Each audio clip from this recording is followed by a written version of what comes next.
नमस्कार दोस्तों, मेरा नाम है योगेंद्र पाल और अपने आज के इस वीडियो में मैं सॉल्व करने वाला हूं इस क्वेश्चन को जो शायद बोर्ड में आया है, क्योंकि एक स्टूडेंट है हमें, तो उन्होंने हमें ये मेल किया है और कहा है कि ये बोर्ड के लिए बहुत इंपॉर्टेंट है, 12th क्लास की बोर्ड एग्जामिनेशन के लिए, तो इसको सॉल्व कर दीजिए। तो आइए इसको सॉल्व करते हैं।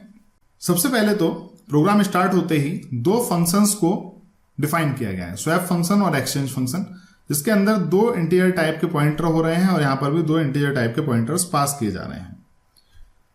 और यहां पर देखिए पॉइंटर का पॉइंटर है, तो थोड़ा सा कॉम्प्लिकेटेड क्वेश्चन होने वाला है, कोई बात नहीं। मेन फंक्शन में एक वेरिएबल ए और एक वेरिएबल बी, ये दो डिफाइन किए गए और इनिशियलाइज भी कर दिए गए, डिक्लेयर किए गए और इनिशियलाइज भी कर दिए गए। हम भी यहां पर हैंड एग्जीक्यूट करते हैं इनको, ए और बी। वैल्यू है 5 और 15, ये लिखना जरूरी है।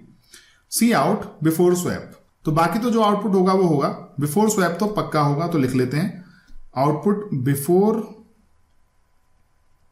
Swap comma A equal to, देखिए ये डबल कोट के अंदर लिखा है, तो इतना तो आउटपुट पक्का है। अब लिखा है ए, सो वैल्यू ऑफ ए क्या है 5,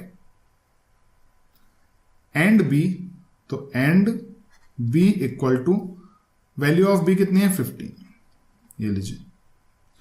अगला है swap address of A address of B, ये दोनों पास किए गए। सो स्वैप फंक्शन कहां है, ये देखिए रहा। सो ए आ गया यहां पर और बी आ गया यहां पर, क्योंकि एड्रेस पास किए गए हैं तो यहां पॉइंटर ही कैच कर सकते हैं। तो जरा यहां पर हम इनको भी बना लेते हैं, double A double B. Double A में एड्रेस ऑफ ए दिया गया है, यानी कि ये इसको पॉइंट कर रहा है। डबल बी में एड्रेस ऑफ बी दिया गया है, यानी कि ये इसको पॉइंट कर रहा है, ठीक है। एक्सचेंज फंक्शन कॉल किया गया जिसमें एड्रेस ऑफ ए और बी ऐसे ही पास कर दिया गया, ठीक है। सो एक्सचेंज फंक्शन के अंदर यहां पर अगर हम देखते हैं तो इंटीजर टाइप का सीसी पॉइंटर का पॉइंटर है, ओके। तो हमने सीसी नाम से एक पॉइंटर बना लिया और एक डी नाम से पॉइंटर बना लिया। तो देखिए ये तो काफी सिंपल है, बी को पास किया गया, जिसे कैच किसने किया, डी ने किया।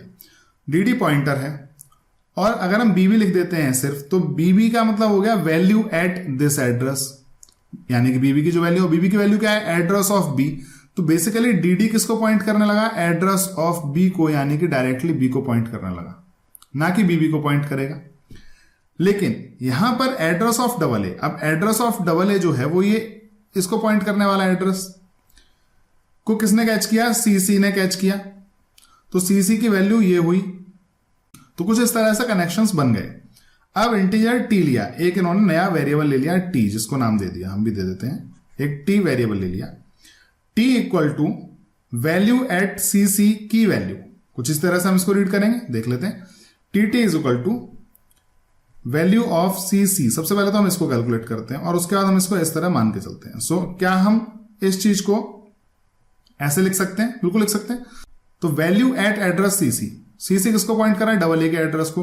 डबल ए के एड्रेस पर वैल्यू क्या है, एड्रेस ऑफ ए, करेक्ट, यही है। सो एड्रेस ऑफ ए आ गया यहां पर, और उसकी वैल्यू की बात हो रही है। और एड्रेस ऑफ ए ये हुआ, पर क्या वैल्यू है 5, तो टी की वैल्यू कितनी हुई, 5 हो गई। तो यहां पर हम लिख सकते हैं टी इज इक्वल टू 5, देखिए टी इंटीजर है तो वैल्यू 5 आ सकती है, जो करेक्ट है। अब क्या किया गया, इस एड्रेस को चेंज कर दिया गया इससे, वैल्यू एट डी से, ओके। सो हम इसको ऑलरेडी कैलकुलेट कर चुके हैं कि ये किसको पॉइंट कर रहा है, किसकी बात हो रही है, इस पर्टिकुलर एड्रेस की बात हो रही है, जो ए का एड्रेस है। इज इक्वल टू कितना कर दिया गया, वैल्यू एट डी। अब डी पर क्या वैल्यू है 15, करेक्ट। सो कितना हो गया 15। तो बेसिकली अगर हम यहां 15 लिखते हैं तो समझ में नहीं आता क्या हुआ है, इस एड्रेस पर वैल्यू कितनी हो गई, 15 हो गई। सो ए की वैल्यू अब 5 नहीं रही, बल्कि कितनी हो गई 15, क्योंकि हमने इस एड्रेस पर वैल्यू चेंज कर दी।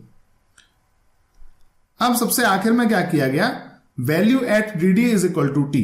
अब डी के एड्रेस ये था, इसकी वैल्यू लिखा है ना, value at D is equal to कितनी कर दी गई, जो टी की वैल्यू, और टी की वैल्यू कितनी है 5 है, तो बी की वैल्यू अब कितनी हो गई 5 हो गई, करेक्ट।